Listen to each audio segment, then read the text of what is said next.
Kasama, oy, partner, ano itong sinasabi ng ating pangalawang Pangulo kanina? Oo, mayroon akong nabasa na nagbigay siya ng statement. Ito ay kaugnay nga doon pa rin sa issue ng partner, confidential funds, okay? Hindi ko lang makita. Okay, yung pinakabinanggit sinabi niya. Okay, yan.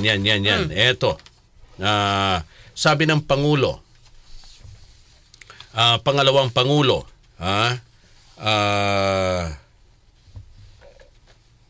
okay, sa baba, partner. Okay, kung sino man ang kumukontra sa confidential funds ay kumukontra sa kapayapaan. Tama nga naman. Kasi para saan ba ang confidential fund? Okay? Ito ay para partner matukoy kung sino ang kumakalaban sa Estado. Okay. Isa yun sa mga, di ba pa partner, na ginagamit ng confidential fund. Okay. Tapos tuloy, partner, kung... Ngayon, kung sino ang kumukontra sa kapayapaan, ay siyempre, kalaban ng bayan. Yes. Englishin ko pa, partner. Nandiyan naman eh. Okay. Sige.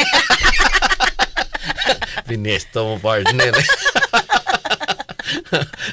Sige, go. Naniwala na sana sila. Go! Binesto mo pa, partner. Patay, Dolphy Panchito nito, partner eh. Englishin ko pa sana, partner eh. Go! Binisto mo na. Wag na, nahiya na.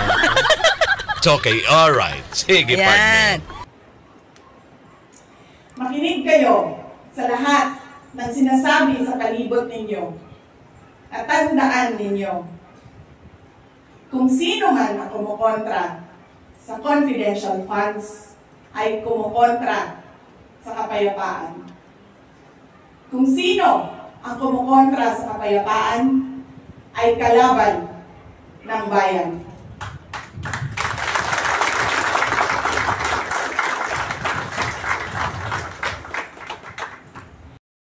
What can you say? Actually, yung premise na kung sino man ang kumukontra sa confidential funds ay kumukontra sa kapayapaan. Well, syempre gusto din natin malaman kung ano ba yung nasa sa loob ng ating mga kayubi, no? Mga nakikinig sa atin dito. Tungkol rito sa confidential fund. Ang tanong ko, doon muna tayo sa unang sentence. Kung sino man ang kumukontra sa confidential funds, ay kumukontra sa kapayapaan. So, ito mukhang hasty generalization. Okay. Na parang, kung ayaw nyo ng confidential funds, ay hindi kayo for freedom or for independence. So, very kumbaga, generalize niya. Generalize niya. Na-generalize niya na hindi naman lahat ng ayaw ng confidential funds, ayaw naman ng freedom or independence, di ba? So, may mga ways pa ba tayo? Na even if walang confidential funds, we can still fight for our independence? Di ba? Ano ho naman nila Rizal? Wala namang confidential funds but they fought for the independence ng bansa natin. Well, inaano ko lang in general, no? Siyempre, itong binanggit naman kasi ni VP Sara, siguro partner dala ito nung yung kanyang confidential funds na ni-realign. Di ba? Parang hindi na to ibibigay yung especially sa OVP partner. I-realign. Di ba may inutos na kasi na i-realign yung kanyang confidential funds para sa national security talaga. Di ba? So, di ba ang sabi niya naman noon nung nagkaroon ng Senate hearing partner, parang okay lang naman na wala ang confidential funds. Pero syempre, mas mapapadali ang trabaho kung mayroon. Ayan. Kaya ito partner, ito yung sinasabi natin before pa di ba? Ito pa yung sinasabi natin before nung nagkaroon ng budget hearing sa House. Remember? Nung nagkapatayan ng mic, di ba? Sinabi natin noon na sana, di ba? Sana kung meron nagtanong, let VP Sara answer. Para mawala yung negatibo na pag-iisip tungkol sa confidential funds, partner. Kaya lang, sabi nga natin, na-adjourn natapos yung proseso naman na yun, partner, pagka nag-second demotion, is legal naman yun. So, we cannot force VP Sara na ipagpatuloy hindi naman siya yung may call doon mga congressman naman, 'di ba? So naputol siya. Kaya lang yung pagkakaputol na yon, partner, nag-leave ng negative impression sa iba. Okay? Pero syempre, yung mga naniniwala kay VP Sara, wala namang kaso yun, partner. 'Di ba? Sasabihin naman kasi nila, hindi naman kasalanan ni VP Sara yun. 'Di ba? Na-adjourn na-terminate yung budget hearing natapos. So, because of the parliamentary courtesy, totoo naman. 'Di ba? Sa procedure, hindi naman kasalanan ni VP Sara yun. Pero yun na nga, sabi natin, hindi kasi siya nadinig ng mamamayan na chance na niya yun magsalita. Correct. Okay? So, kahit sabihin natin ngayon na may report or meron tamang pagre-report si VP Sara, ang dating sa karamihan, hindi niya nasagot. Ang dating kasi syempre partner, hindi naman lahat ng mamamayan makikita yung report mo. Kasi meron lang ikaw pagdadalhan ng report ayon sa batas. Dito lang magre-report. Pero sabi nga natin, yung ibang mamamayan na hindi alam, 'di ba? Na kung ano ba yung proper procedure for that. Sa confidential at intelligent, intelligence fund. Kung paano ito i-report. At saan ba dapat gamitin yan? So, parang mangyayari is, ano nangyari? Ang mas nagpalala, partner, na hindi rin natin ma-explain bakit ganun yung expression ni Congresswoman Kimbo, is hindi nga, ilang days yun, partner? 19 days ba? Hindi.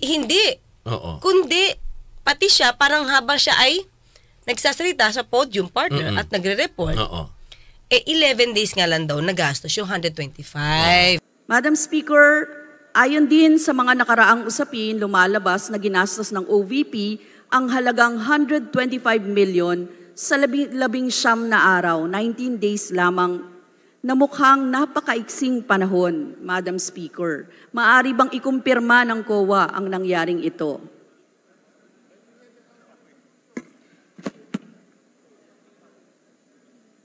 Madam Speaker, mula po sa SAOB, December 13 to December 31 ang nakalagay. So 19 days po yan. Madam Speaker, ang totoo po ay nagulat din po ako nung mabasa ko ang mga balita na tila nagastos po sa loob ng 19 days at tinanong ko po ang COA at tinignan ko po ang mga iba't ibang mga reports. Pero hindi po ito nagastos sa loob ng 19 days kung hindi 11 days po.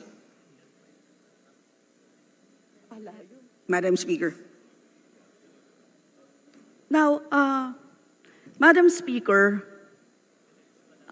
11 days, ang hirap no, isipin kasi parang kung surveillance yan, ilang reward payment po yan na aabot ng 11 million per day. So, Madam Speaker, medyo 11 days. Confirm ko lang, Madam Speaker, 11 days ang nakalagay. Kailan po? Milyon.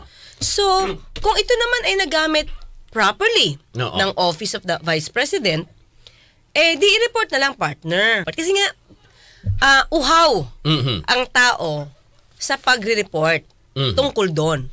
Kahit ayaw nating isipin na saan napupunta ba yung confidential funds, kahit alam natin, di ba, sa lahat is okay naman magtrabaho si Si VP. Si VP Sara. Mhm. Sabi naman niya, bang siya ay nasa sa Senate hearing, Oo. ay nakapag-report naman siya. Nung tinanong siya ni Oo. ni Senator Cheese Escudero. pero partner, dito sa kanyang sinasabi, mukhang meron siyang pinapatama rito eh. Ang tanong ko, sino bang kumukontra? Partner. At sino ang tinutukoy niya na kalaban ng bayan? Okay. Okay, partner. Ito nga, since malaki itong issue, Oo. 'di ba?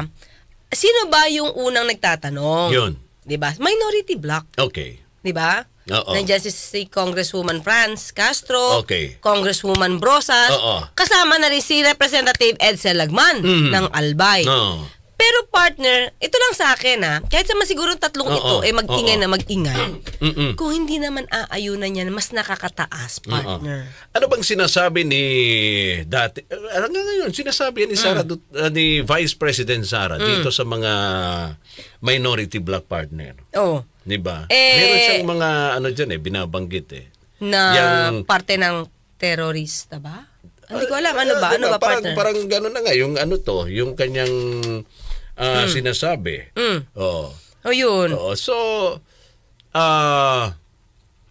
kasi again, sinasabi nga niya, okay, kung sino man ang kumukontra sa kapayapaan. Okay, so ibig sabihin, yung confidential fund na mayroon yung kanyang opisina, ay ginagamit niya ito para makamit ang kapayapaan. Okay? Yun yung purpose Oo, niya, yun ang purpose diba? niya. Okay? Magamit para sa ano to para sa kapayapaan. Ngayon, sino bang kumu-question sa kanyang confidential fund? Yun nga. Oo, partner. Yung minority block, partner. Oo. Diba? But again, sabi mo nga partner, it's people's money . Pera po yan ng taumbayan. Ang taumbayan din may karapatan para malaman. Hindi man yung buong partner, 'di ba? Yung kabuuan mismo, yung buong detalye kung saan, kung paano mo pinaggastusan. Okay? Saan mo ito ginamit at bakit umabot lang ng 11 days yung 200 something million na confidential funds. 125. 125 partner. For 11 days yun. Di ba? Una sabi 19 days. Oo. Tama ba? Parang ganun, oo. Tapos nung... Mas mabilis pa lang nagastos. Oo, nung tinanong ni Marikina representative sa COA, nalaman niya 11 days pala. Okay? So, siguro, dapat din, doon tayo sumunod sa kung ano man ang proseso ng COA, di ba, para ito partner, maliquidate. At alam sa kung saan ito napunta. Yes. Yun lang Yun naman, oo. Oo, partner. Kahit hindi mo i-detalye doon mismo, partner, sa hearing, pwede mo sabihin, meron kaming report at handa namin na ipakita ito, ibigay sa COA. That's it, di ba? Hindi nga, partner. Ito nga, di ba? Sa akin lang. Kahit na 3 silang kumukontra, the rest naman kakampi ni VP Sara Oo. Kita mo naman, di ba? Doon pa lang sa budget hearing. Oo. Tinerminate na ano ang nag-trigger sa House lawmakers? Hindi lang yung 3 party. Wala namang magagawa yung minority block kung aayaw ang the whole House, di ba? Oo. Wala namang magagawa yung 3. Pero ang nag-decide kasi to realign Oo. yung confidential funds ng OVP and DepEd yung House. Diba? The House lawmakers decided to realign itong funds na to agencies concerned with national defense and security. So, ang tanong lang dito is, may pagkukulang ba ang Office of the Vice President and DepEd sa pagsusumiti ng report? Or kinakailangan lang ba talaga na itong mga pondo nito maipunta na lang, madala na lang sa agencies ang pinaka-primary task is for the national defense and security. So dalawa lang yun It's either hindi na sila convinced na kailangan ng OVP at DepEd ang ganyang kalaking confidential funds, kaya ni-realign. Kasi parang at that time, di ba, parang nung nagkaroon ng budget hearing sa House, partner, parang everything's okay na Wala nang Approve problema. without thinking. Parang, oo, di ba? Oo. So kaya lang, syempre, dadaan pa rin yan sa masusing pag-ano. Oo. So, sa proseso pa rin Oo. yan dapat dumaan. So ang tanong natin, nagulat ba yung house Oo. nung nalaman nila, Kita, 11 days lang nagastos. parang magkano umaabot yung partner Naku, sa isang partner. araw? Parang ilang milyon yun sa Hindi isang ko alam, araw? hindi pa ako nagkakaroon yan. Ako Pa-compute natin. Ako din, partner. Pa-compute nga natin, partner. Oo. Sana So, manalo tayo sa loto. ay, nako, may issue dyan. May issue dyan sa loto. Oh my gosh. Diba? Okay. Ayaw ni Senator ng iloto. Okay. Mm. Bakit? Kasi mawawalan daw ng trabaho yung mga nasa outlet. Correct. Tama Oh. na. Tama naman, partner. Pero partner, ito yung... wala na tayo. Napunta tayo sa loto eh. Ang dami pa naman. Saglit, partner. Eto, may mga... baka may suggestions May mga sila. reaksyon. May mga reaksyon ng Sige, ating sige. mga kayubi rito. Sabi ni Sir Amik, ito lang po napansin ko. Makabayan Black, consistent na kontra sa gobyerno. VPISD, consistent na anti-Makabayan Black at NPA. Yung ibang politiko, alibambang kay VPI. Ay, ano yung alibambang? Ano ibig sabihin alibambang? Well, kasi ganito yan, Tay Amik, di ba? Siyempre, pag sinabi natin minority, talaga mag-o-object. Yun yung purpose nila. Para may checks and balances. Yes, di ba? oo. Hindi pwedeng walang kokontra. Walang opposition dyan. Pag walang opposition, hindi parang rubber stamp na lang to. Yes sir. Oo. Yes sir, yes sir na lang. Yun talaga yung yun talaga yung purpose nila. Kaya Makabayan, always for the bayan, and kontra sa mga politiko na feel nila, feel lang nila, is merong may mali. Di ba? Yan ang ano to eh. Ang maganda, pag mayroon hong opposition, kasi nandun yung tinatawag na check and balance, sabi niya, partner. Ibig sabihin, hindi puro, okay, approve without thinking. Walang kukwestiyon dyan. Mahirap yun din. Pag ganun partner. Hindi natin alam, nako, yung pida pala partner, naibalik na. Yung mga ganun hong mga bagay. Okay. Yun yun, di ba? Tingin ko, healthy ang isang gobyerno kung may opposition. Correct. Oo. So, ngayon, di ba? So, kayo po, mga kayubi, alam ko naman, may mga kayubi tayo na talagang maka-VP Sara partner. Meron nga dito nasaan na ba si VP Sara supporter? Hindi ko siya nakikita, ha? And I know Tatay Amik is, he loves VP Sara. So, kaya nga ang tanong natin ganito, bakit sa tingin nyo ay dinicide na ma-realign yung pondo ng OVP and DepEd sa mga agencies concerned with national defense and security? Number one, is it na politika ba to? Sabi ko, kung yung tatlo lang naman ang nag-o-object, hindi naman nila masusway ang buong house partner. Correct. Sabi nga natin, ang numero ang nagro-rule. Yeah, majority wins pa rin yan. Diba? Oo, kahit anong gawing ingay niyan. So, medyo na-alarma ba sila nung nalaman nilang 11 days, considering yung itsura at kung yung demeanor ni Congresswoman Kimbo. So yan. So dun para bang, alam mo yun, parang kinakain niya yung salita niya na pati laway niya parang hindi niya mailabas, di ba? Kaya nga partner dyan ako bumilib sa ating mga kongresista sa Kamara. Doon sa ginawa nila partner, na pagre-realign yung pondo, yung confidential fund. Sa kanya lang ba? Kay VP Sara lang ba? Hindi, pati sa ibang mga opisina ata na hindi dapat din Kasi, may mga opisina talaga, basta maano lang ma-partner, basta mabigyan mo lang ng sapat na dahilan dyan, pwede kang bigyan ng confidential. Pero depende partner sa klase ng opisina at doon nila ibabase yung laki ng confidential. Parang ganun din sinasabi dyan ng COA. Pero lahat naman ng opisina, may mga confidential fund. Kasi may mga may mga thread din yan ang mga yan Hindi lang mismo thread partner, sila mismo din, yung mga opisina, may mga natatanggap din na thread. So they need also, di ba partner, confidential fund para mabigyan ng seguridad. Okay. Ito lang sa akin, partner hindi ba pwede na yung ibang department, halimbawa DA, kasi parang humingi din sila ng confidential funds Bakit? Parang tinanong parang madetermina Oo. yung mga smuggling. Okay. Pero ang sabi nga, doon sa hearing, meron na tayong Bureau of Customs eh. Correct. Yan na yung kanilang trabaho eh.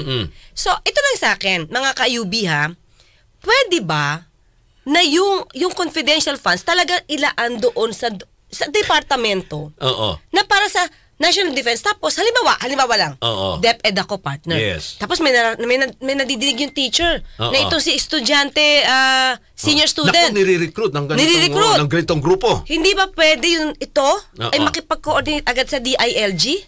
Sa Or police, sa NBI? sa I mean, sa PNP. DOJ? Oo. Para yung pondo na pang national security, Oo. talagang for the national security ng mga agencies. And at the same time, partner, tingin ko kung bakit pa ganito, nataon kasi ito eh. Nataon to sa init nung boya. Boya ba? Boya. Boya. Di ba para bang ang daming nagsasabi, nako, yung ibang confidential funds, ilagay na sa national security, ilagay na yan sa national defense. Tingin ko, sumabay ito eh. Tandaan mo yon? Kasi yun yung time na meron issue sa boya, tapos yun din yung time na pinag-uusapan yung confidential funds ng OVP and DepEd. So parang yung, hindi ko alam kung na-pressure yung House na bakit ba ang konti ng pondo natin para doon sa BRP Sierra Madre, ganun pa rin na itsura, nangangalawang pa rin. Tapos ang pondo ng confidential funds sa ibang mga ahensya na hindi naman directly, ang task is for national security, ang laki. So tingin ko nagsama-sama yung issue na yun eh. Kung bakit ni-realign yung pondo, yung confidential funds ng OVP and DepEd sa agencies concerned with national defense and security. Well, Diba? siguro din ang Kongreso para okay, umalma na yung taong bayan. Baka tayo din maapektuhan diyan, 'di ba? Sabi mo nga bakang isipin ng tao rito puro yes sir, yes ma'am kayo. Actually, tingin ko, yung nakaraan talaga, yung medyo pinatayan ng mic, ganun yung dating sa ibang tao eh. So ngayon, na para bang ang lakas naman? Kaya ngayon, pinatunayan nila, yan, hindi kami ganun. Okay? Kami ay separate, Entity. Okay? We speak our mind. Yes. Di ba? Oo. Independent body kami. Hindi kayo basta-basta porket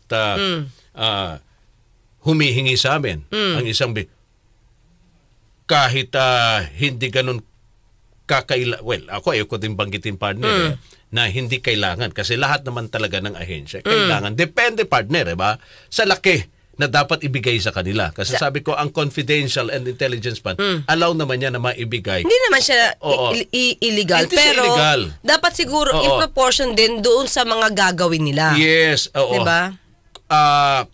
Gaano ba kailangan?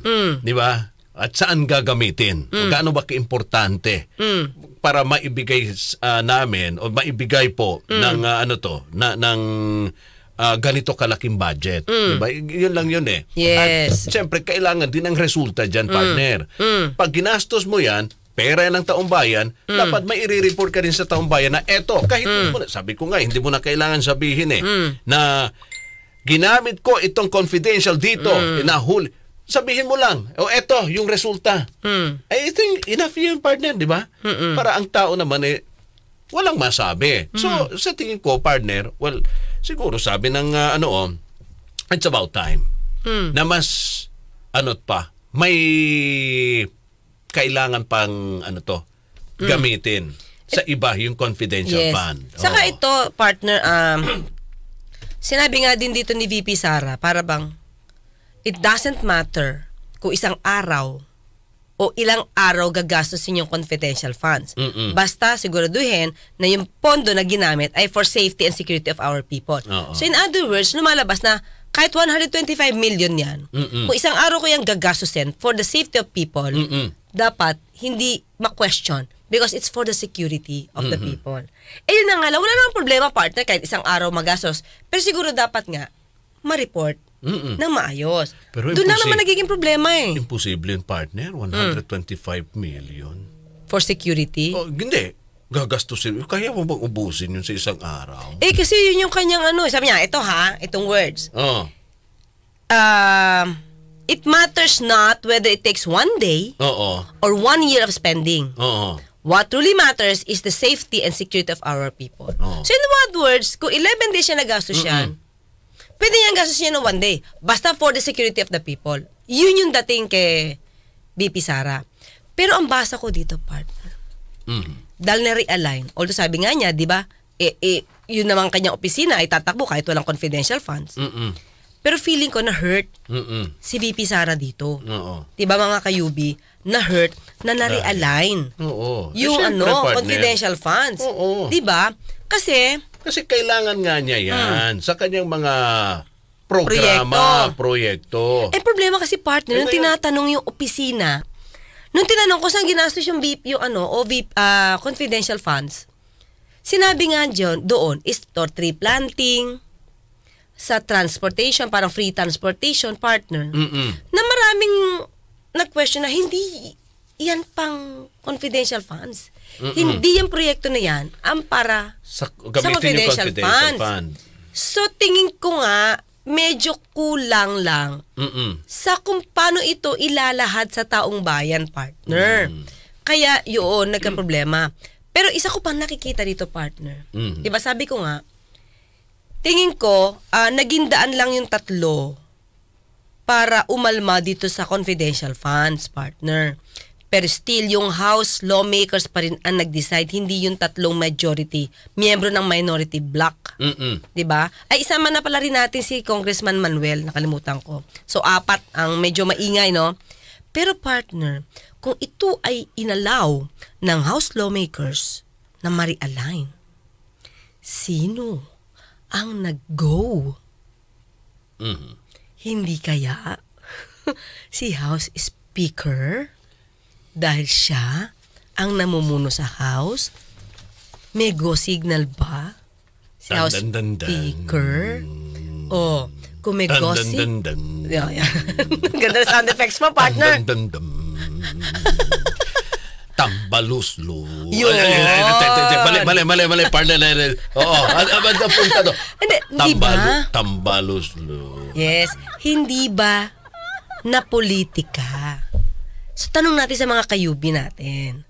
Siyempre, siyempre may issue na about sa paano ba ito kinamit. Pangalawa, na politika ba? Yun. Diba? Siyempre, pag walang pondo, medyo tali ang kamay. Yun. Diba? Tatay Amik, pwede bang ganon? Anong sa inyo, mga kayubi? Meron ho ba kayong naaamoy dyan na may ganon na posibilidad kung bakit nawala at na-i-realign? Tal-atak! Ang lesson dito, guys, welcome to my vlog, guys. Meron na! Wala, partner. Akala ko meron na si Tal-atak, manonood ako Tama na mag-ingay tayo if may katiwalian. Ang mga politiko kasi ay sensitive sa public opinion. Alam nila malaking problema if ipupush nila ang CIF ni Duterte. Medyo, no? Oo. Kasi nga, medyo lumaki yung issue. Correct. Medyo lumaki talaga yung issue. Parang, yung iba, yung ibang agencies partner, departamento, parang, hindi tayo masyado nakakadip. Yung OVP lang talaga sa kadip, yung medyo naingay sabi nga nila, maagang pamumulitika to, dahil ang aga daw nilang sinisiraan si VP Sara. Partner, sabi ni Vincent, Uy Attorney Claire naiintriga ka bati na silang dalawa, di ba? Bati na ba? Bati na ba? Naisip ko lang naman kasi, baka lang, di ba? Lahat ba nung iba? Kasi ito lang po yung nakita namin sa news Pakisabi nga mga UB, meron pa bang ibang departamento na yung kanilang confidential funds na realign? Siguro para ito ba ay palakasin ang ating pwersa laban sa ibang bansa na gusto tayong ibuli? Siguro partner, hindi siya magiging issue kung lahat ng departamento ni-realign. Natanong ko lang kasi ito lang po yung nababasa namin, di ba? Baka meron pang ibang departamento. Di ba sabi nga nila, pati LGU part, may confidential funds. O ito ba na-realign? Yung iba bang confidential funds ng LGU na-realign ba? Sabi ni Master Pogi, it's political but on a different perspective. Since they have feel that VP is being stained, a damage control has to be initiated. Yun, damage control. Yes. Kasi meron na silang nakita nga partner na may kinakuluayan na nga ng partner eh. Ay, partner, may nakita ako ibang perspektibo. Okay, di ba? Sabi nila damage control. Sabi ni Master Pogi. Damage control ba to? Pabor kay VP Sara? Okay. Kasi syempre, pag di-realign at hindi kumibo si VP Sara, ang ganda ng dating niya. Or, damage control ba to? Pabor sa ibang mga lawmakers? Saan doon? No. Eh, ang problema, medyo nagsalita si VP Sara. Nang ito nga, na para bang lahat ng tumuligsa sa confidential fund, enemies of the nation. So, feel ko partner, medyo na-hurt si VP Sara nung ni-realign yung kanyang confidential funds. Siyempre, feel ko, ina-expect niya yun. Hindi lang medyo partner. Talagang na-hurt ang ang ating Vice President. Kasi, siyempre ikaw, partner, kahit sabihin mo na ang trabaho ng Vice Presidente ay sabi nga nila, ayoko naman banggitin na hinihintay. Di ba? Pero eto ano sila pati ng presidente. Magkaalyado. Okay. So, pag magkaalyado, alam mo na partner. Okay. Hindi ka magiging baliwalang partner. Meron at bibigyan ka ng hindi ka na spare tire. Spare tire. Bibigyan ka ng pagkakataon. Okay, para gumawa ka rin ng mga serbisyo na pwede mong ibigay. Partner, tandaan mo, yung 125 million nirelease from the contingency fund ni PBBM. Binigay. Ibig sabihin, tingin ko nga, mga kayubi, pakicheck mukhang hindi na nga inisip ni PBBM. Kaya nga, partner. Kung legal ba yung ginagawa niya. Kasi gusto niyang pagbigyan si VP Sara. Kasi meron din siyang mga partner, mga nais gawin na programa. Especially, alam mo naman partner, kung ano yung advokasya ni VP. Kapayapaan. Gusto niya tulungan ang mga kabataan. Well, para mailayo partner. Di ba? Dito sa mga medyo lumilihis at sumasanib sa iba't ibang mga organisasyon. Ang problema, hindi, partner, yung 125 million kasi, mukhang late na release. Kaya, kailangan ubusin bago matapos yung fiscal year. Yun yung problema. Kaya tuloy 11 days, inubos. Kasi hinabol niya. Hinabol niya yung, di ba, parang tama ba ako kumakayubi? May nadinig ako, Senador, parang si Senador Bato Sinabi niya na, di ba syempre ang daming tataka, ba't 11 days? Parang ang sagot niya is, kailangan, kasi matatapos na yung fiscal year Parang tingin ko, hindi dapat yun yung rason. Di ba? If you can save, hindi mo naman kailangan gastusin, if you can save, partner, edi i-save mo to. Di ba? Balik sa treasury. Yun lang yung sa akin. Bakit kailangan ubusin kung wala namang paglalagyan? Well, anyway, baka na-justify naman siguro to ni VP na kailangan 11 days magastos lahat. Yun yun, siguro kung maaga-aga na ibigay ni PBBM, baka hindi lang 11 days, baka more than 11 days magastos yun. Sabi ni Alpha, baka mapapanis. Hinabol. Kasi nga, di ba matatapos na di ba? Easy lang po ako. Okay. Si Periwinkle, troll daw ako. Nagpapahalata mali-mali ang haka-haka. Si Roger Evans, thank you for watching. Alin na ang maling haka-haka? Hummingbird, hindi. Parang etong reaction partner ng ating mga kayubi. O tayo, baka tayo. Hindi. Ang ano niya, ina-address yung kanyang mensahe kay Periwinkle. Okay. Hummingbird, 125 million sa buong taon para sa Intel personnel sa buong Pinas. Di ba kulang pa nga yan? Isang hulog lang yan sa mga sahod ng buong Intel personnel sa buong Pinas. So yung 11 days, hindi actually partner ito Hummingbird. Yung 125 days, yung 125 million kasi na inirelease ni PBBM, hindi siya confidential funds partner. Contingency fund. So meron pang ang issue doon. Kung yung contingency fund pwedeng ibigay kay VP Sara at gamitin confidential funds. Kasi partner, ang contingency funds, ang pagkakaalam ko, nire-report yan, detalye. So, pag naging confidential fund siya, hindi na siya i-report ng detalye. Based na nandun kung ano yung required. Diba? So, may mga question. Bakit from contingency fund, naging confidential funds? Yun. Tapos nagastos ng 11 days. So, sabi ko nga, sa atin partner, kung na-report naman ito na maayos, wala namang question sa atin. Siguro yung iba mga kababayan lang natin na naghahanap, bakit ganun? Diba? Okay, sabi ni Joy Lau, 125 million pinilit ubusin, amoy anomalya, amoy korupsyon. Oo, wala pa naman hong binabanggit wala na pa gano'n. naman. So, tignan natin yung COA report, partner, Oo. di ba? Magre-report Ng COA. naman si VP Sara dyan eh. Belia Script. Susugan ko yun, partner. Yes, sige, partner. Yun, partner eh. Kahit sabihin natin maganda yung report sa mga ahensya, di ba, hanggat hindi nalalaman ng tao yan, partner, yun talaga ang magiging impression. Amoy korupsyon. So, dapat, yung pa nga yung una pa lang natin pinapaiwas, partner, na sana sinagot niya para iwas doon sa iniisip ng ibang tao.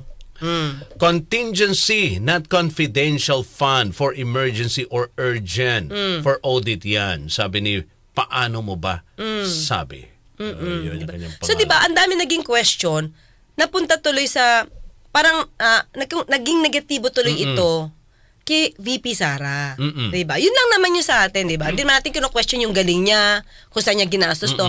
Kaya lang, yung paano ito na ilipat and everything, syempre, naguguluhan yung taong bayan, paano nga ba? Diba? Ba't ganun? Sabi ni Sir Amig, natumbok mo, Atty. Claire. Baka pwede, Sabi diba? ni Kong Kong Edsel Lagman, lahat hindi mangyayari na walang bas-bas ng Speaker of the House. Diba? Pero, well, sabi nga, huwag natin intrigan kasi magkabati na sila. Ano lang naman yun. Konting ano lang, partner, di ba? Sabi pa nila, hindi mo maisantabi yung mga ganong klaseng partner. Pag pag-isip natin, di ba? Dito sa pag-re-realign sa Confi Fund, di ba? Diba? Bakit? Alam naman natin, di ba? Kung ano ho ang naging sitwasyon dati between House Speaker and... Paano? Yes. Ako na. Hanggang bukas magkita at magkarinigan tayo. Ako po sa Tony Claire Castro. Huwag tulugan ang inyong karapatan. Wala na ako. Abangan bukas mga kasamang ating Drama Friday Special. Opo, dito pa rin sa ating palatuntunan kasama ang ating nag-iisang abogada ng bayan, mga kasama sa programang Usapang Batas.